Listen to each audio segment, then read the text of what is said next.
Kota Germa adalah kota hilang yang terletak di bawah pasir di Gurun Sahara, Libya, yang dulunya merupakan ibu kota Kekaisaran Garamantia. Kota ini menjadi pusat peradaban besar di kawasan Sahara Barat Daya Fezzan dan merupakan bukti kekayaan serta kemajuan peradaban Garamantia di masa lalu.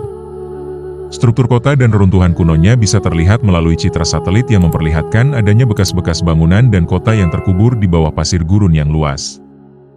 Kota Germa dikenal sebagai pusat kerajaan yang kuat dan berkembang di tengah daerah yang sangat kering dan dianggap sebagai kota hilang di bawah pasir. Reruntuhan Germa kini dapat dikunjungi sebagai situs arkeologi yang menunjukkan kehidupan dan budaya masyarakat Garamantia yang pernah berjaya di lokasi itu. Penemuan Germa dan situs-situs lain di Sahara memberikan wawasan penting tentang sejarah dan kemampuan adaptasi manusia di lingkungan gurun yang keras.